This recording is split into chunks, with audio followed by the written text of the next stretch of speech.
បាទសួស្តីអ្នកទាំងអស់គ្នាស្វាគមន៍មកកាន់ Channel Say Hi Immortal ថ្ងៃប៉ុណ្ណេះ admin ក៏នឹងលើកយកសាច់រឿងព្រេងទានព្រះវរ័នដែលចេញតពីសាច់រឿង anime តពីភាគទី61មកសម្រាយចែកជូនអ្នកនេះស្ដាប់កំដរអារម្មណ៍ប៉ុន្តែមុននឹងចូលទៅកាន់សាច់រឿងរបស់យើងអ្នកនេះក៏កុំភ្លេចចុច like ក៏ដូចជា subscribe នៅ channel របស់មានម្នាក់មួយផងដើម្បីផ្ដល់កម្លាំងចិត្តមកកាន់ admin ក្នុងការផលិតវីដេអូចែកជូនអ្នកទាំងអស់គ្នាទស្សនាជាបន្តមួយវិញទៀតបើសិនជាបងប្អូនណាមានចម្រោះចង់អានសាច់រឿង novel គួរចាំតាក់ទាញរឿងព្រេងទានព្រះវរ័នក៏ដូចជារឿងហាន់លីនោះ admin ក៏មានជាមួយនឹងគ្រប់សម្រាប់អានរឿងទាំងនោះនឹងឲ្យបងប្អូនមានចំណាប់អារម្មណ៍ក៏អាចឆាតមកកាន់មានផ្ទាល់ក៏បានឬក៏ឆាតទៅកាន់បងប្រុសមានផ្ទាល់ក៏បានដែលមានក៏នឹងទៅលាក់ link Telegram ផ្ទាល់ខ្លួនរបស់គាត់នៅក្រោម comment ឥឡូវយើងកុំឲ្យខាតពេលវេលាយូរយើងចូលទៅកាន់សាច់រឿងរបស់យើងតែម្ដងទៅដូចយើងបានដឹងហើយថាកាលពី anime ភាគទី61នោះជនមួយក៏កំពុងតែកោះហៅនៅព្រះអរិយនឹងឯងដែលស្របពេលនោះមានតបជាយក៏បានបញ្ជានៅកងទ័ពរបស់គេឲ្យមកសម្រាប់ជនមួយក៏ដូចជាអ្នកទាំងអស់គ្នាក៏លេចមកមើលជនមួយនៅវិញនៅពេលដែលគេបានកោះហៅនៅស្ដេចអរិយឌូធានបានហើយនោះគេក៏បានប្រាប់ឲ្យអ្នកទាំងអស់គ្នាគឺឆាប់បកក្រោយព្រមទាំងបានបញ្ជាឲ្យសត្វជាលីងគឺបានប្រែរូបរាងកាយពិតរបស់គេ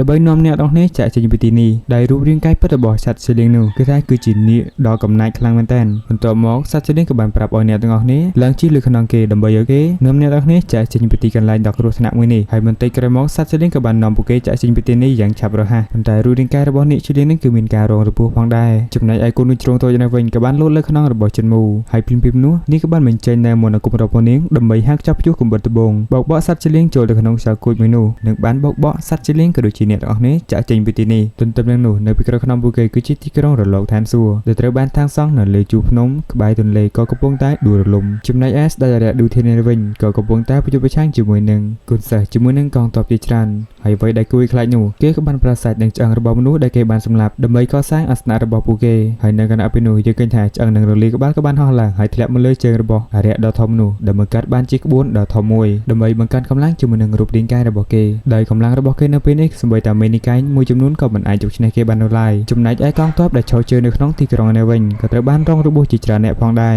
ដោយសារតែសម្លេងហ្គេមរបស់ស្ដេចអរិយឌូធានដែលបានធ្វើឲ្យពួកគេគឺរងរបួសជាដំណំរីឯទាហានជាច្រើនអ្នកទៀតនោះក៏បានគេចខ្លួនចូលទៅក្នុងទន្លេប៉ុន្តែទោះបីជាពួកគេគេចខ្លួនយ៉ាងណាក៏ដោយក៏ត្រូវបានរលកនៃទន្លេមួយនោះគឺបានបោកបក់គេទៅមាត់ច្រាំងឯទាហាននៅក្នុងទីក្រុងជាធម្មតានោះពួកគេក៏ជាសិស្សតែមកពីគ្រប់និកាយដែលអ្នកទាំងអស់នោះគឺសុទ្ធសឹងតែគ្មានវិន័យក្នុងខ្លួននោះទេនៅពេលដែលពួកគេជួបរឿងដ៏សែនគ្រោះថ្នាក់មួយនេះពួកគេនឹងបែកបាក់សាមគ្គីគ្នាប៉ុន្តែវាមិនអាចទៅរួចទេក្នុងការសហការគ្នាដើម្បីដកអន្ទាក់ចាប់ស្ដេចអរិយឌូធានដោយប្រើប្រាស់ក្បួនរបស់ពួកគេចំណែកឯជនមួយវិញគេក៏បានធ្វើដំណើរតាមប្រាសាទដើម្បីទៅកាន់តំបន់ដែលហួសពីកំផែងដ៏អស្ចារ្យដើម្បីទទួលបានបទពិសោធន៍ព្រមទាំងរូបរាងកម្លាំងគ្នានៃសិស្ស300នាក់ដែលធ្វើឲ្យកម្លាំងប្រយុទ្ធរបស់ប្រាសាទគឺមានការចុះខ្សោយដែលបានមកខំឲ្យគាត់ដកថយម្ដងហើយម្ដងទៀតទាំងដែលគាត់គឺជាអ្នកវឹកហាត់ដ៏ខ្លាំងពូកែនៅក្នុងសាលាមហាវិទ្យាល័យតែជាមួយនឹងអ្នកវឹកហាត់ដ៏ទេវភាពនិងអ្នកហាត់ក្បាច់គុនរាប់ពាន់នាក់នៅក្នុងទីក្រុងរលកឋានសួគ៌បើសិនបើពួកគេមិនសហការគ្នានោះពួកគេក៏មិនអាចយកឈ្នះនៅស្ដេចអរិយឌូធាននោះទេទោះជាយ៉ាងណាក៏ដោយនិកាយនីមួយៗប្រៀបដូចជាស្ដេចមួយរលងយ៉ាងចឹងដែលមិនអាចប្រមូលផ្តុំគ្នាបាននោះទេដែលអ្វីទាំងអស់នោះគឺពួកគេបានគិតថាអ្វីដែលសំខាន់ជាងគេនោះគឺការរត់គេចខ្លួនរីឯចិត្តមួយវិញគេក៏បានងាកក្រោយនិងបានឃើញឡុងជីណានក៏កំពុងតែដេញតាមគេទាំងអត់សង្ឃឹមនឹងឯងទោះបីជាយ៉ាងណាក៏ដោយគេមើលទៅហាក់ដូចជាមិនមែនដេញតាមចិត្តមួយនោះទេឥឡូវនេះគេក៏កំពុងតែរត់គេចខ្លួនផងដែរប៉ុន្តែរូបពេជ្រនោះលឺសូរតែប៊ុំនេះក៏ជាការប៉ះទង្គិចគ្នារវាងអ្នកខ្លាំងនិងអ្នកខ្លាំងដែលធ្វើឲ្យអ្នកទ្រង់សោយដូចជាចិត្តមួយក៏ដូចជាអ្នកផ្សេងចិត្តនេះគឺបានហោះឡើងទៅលើអាកាសហើយអ្នកខ្លះទៀតក៏បានហោះទៅតាមទិសដៅផ្សេងៗរៀងៗខ្លួនប៉ុន្តែនៅរំពេចនោះក៏លឺសូរតែប៊ុំទៀតហើយនៅពេលដែលពួកគេគឺបាននៅលើអាកាសរំញ័រដ៏គួរភ័យខ្លាចមួយចំនួនទៀតគឺបានកាត់ឡើងហើយចិត្តមួយក៏បានក្អួតឈាមជាបន្តបន្ទាប់ព្រមទាំងបានចាប់ហូលីងឲ្យយកមកអបដើម្បីកុំឲ្យនាងគឺញ័ររហូតដល់ស្លាប់ហើយម្យ៉ាងទៀតនោះនៅពេលដែលរំញ័រទី4គឺបានកាត់ឡើងចិត្តមួយក៏បានស្រែកទាំងឈឺចាប់ហើយបានប្រើបច្ចេកទេសទាំង3អង្គរបស់គេធ្វើការទប់ទល់ជាមួយនឹងរំញ័រទាំងនោះដែលធ្វើឲ្យរាងកាយនិងប្រលឹងរបស់គេគឺមិនអាចទប់ទល់ជាមួយនឹងរំញ័រទាំងនោះគឺបានយូរនោះទេប៉ុន្តែគាត់នៅតែខំប្រឹងអស់ពីសមត្ថភាពរបស់គាត់ហើយបន្តិចក្រោយមកគាត់ក៏បានធ្លាក់ចូលទៅក្នុងព្រៃមួយហើយជាមួយគ្នានោះផងដែរក៏មានខ្យល់បក់មួយបោកបក់យ៉ាងខ្លាំងដែលធ្វើឲ្យព្រៃឈើនៅទីនោះគឺមានការដាច់ចិត្តខ្សែតែម្ដងហើយអ្វីដែលកើតឡើងទាំងនោះគឺជាអំណាចធម៌ពលរបស់អ្នកខ្លាំងនិងអ្នកខ្លាំងនៃទីក្រុងរលកឋានសួគ៌ចំណែកឯជនមួយនៅវិញគេក៏បានក្អួតឈាមហើយផ្នែករបស់គាត់ក៏បានសម្លឹងទៅមើលផ្ទៃអាកាសត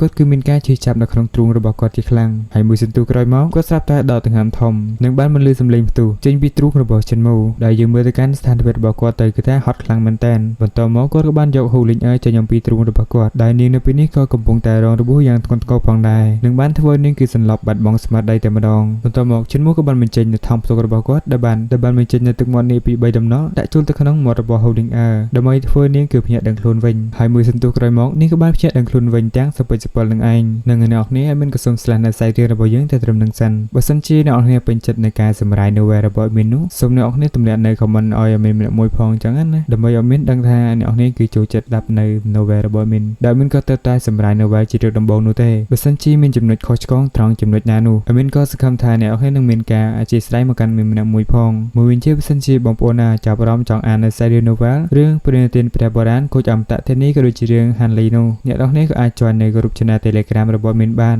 ដែលតម្លៃនៃការចូលគ្រប់នឹងកថាសមរម្យនោះទេបើសិនជាអ្នកនរគ្នាចង់ចូលក៏អាចឆាតមកកាន់ admin ផ្ទាល់ឬក៏ឆាតមកកាន់បងប្រុស admin ផ្ទាល់ក៏បានហើយមានក៏នឹងធ្វើការទម្លាក់នៅ link Telegram ផ្ទាល់ខ្លួនរបស់គាត់នៅក្រោម comment នឹងអ្នកនរគ្នាមានក៏មានតែប៉ុណ្្នឹងឯងជាចុងក្រោយមានក៏សូមអរគុណអ្នកនរគ្នាដែលបានទស្សនាវីដេអូរបស់មានតាំងពីដើមដល់ចប់ជូនពរអ្នកនរគ្នាមានសុខភាពល្អតើណាមកណាទីចិត្តទីឆ្ងាយមានសុខសុវត្ថិភាពជួបជុំនឹងមាននៅវីដេអូក្រោយៗទៀត